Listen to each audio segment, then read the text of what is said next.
I just wanted to share with you, sorry, I'll start first with, we have Sam Aldrin from Google, we have Ben Hugh from AT&T, and we have Dan Pitt from the MEF who will follow me from this. With the increasing use of open source, we, ACG Research, were contacted by the Linux Foundation and worked on a project with them that I just wanted to share with you here. The slides will be public, and there's some links here if you want to download any of this information later once all of that is posted. But we looked at the implications of open source to communication service providers and vendors that were born before the kind of advent of open source, as well as vendors that were born in the era of open source.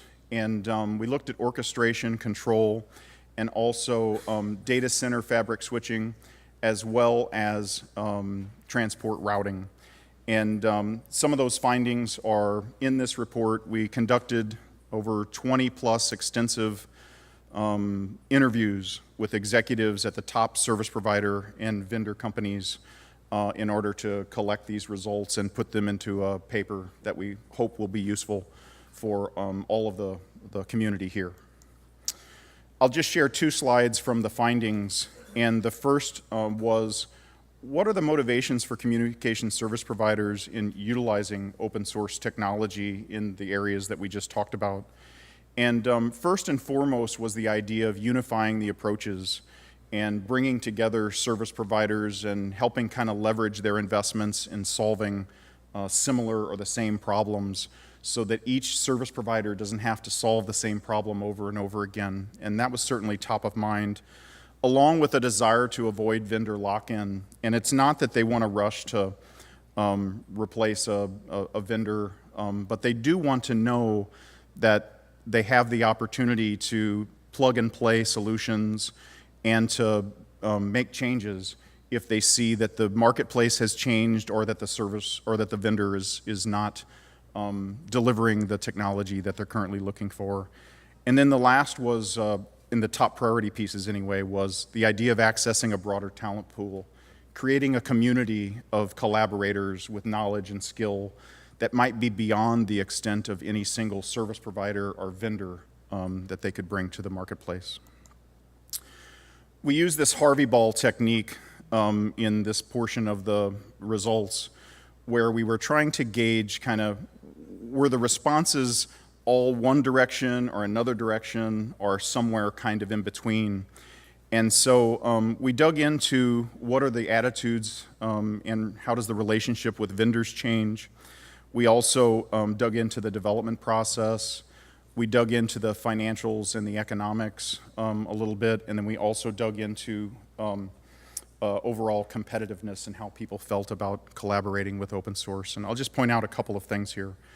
The good news for vendors is that service providers want a relationship with vendors and they want to continue that relationship, but they also want it to evolve in a direction that's in alignment with their desires for transforming their business and achieving their objectives. As an example, 80-something% of service providers want to get their open source from a distribution that is not direct from the open source community. So they want to get that from vendors because they want to be able to have someone accountable to helping them as they do this evolution and this digital transformation. Another piece I would mention is the red balls here, which is open source has tended to be less mature than you would find from a proprietary implementation from a single vendor, at least initially.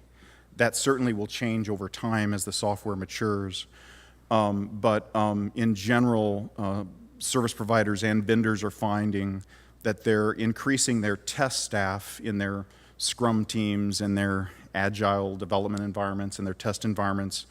They're spending an additional 30%, is a good number in that space when they're adopting open source implementations to help deal with the less maturity that they might find, especially in the early days of the open source. And then at the bottom part, I would just mention that engineers really like open source, and they really like collaborating in open source communities. And I think it's that idea of kind of a meritocracy and a collection of folks who together or making something happen and making an impact on the world. And I think from an engineer perspective, they really like that. Customers are mixed because enterprise customers might find open source collaboration beneficial or a positive thing, but as we all know, mobile and residential customers, they may not even know, at least in my family, when I talk about open source, they may not even know what we're talking about. So less so certainly with the mobile and the residential customers. And with that, I am out.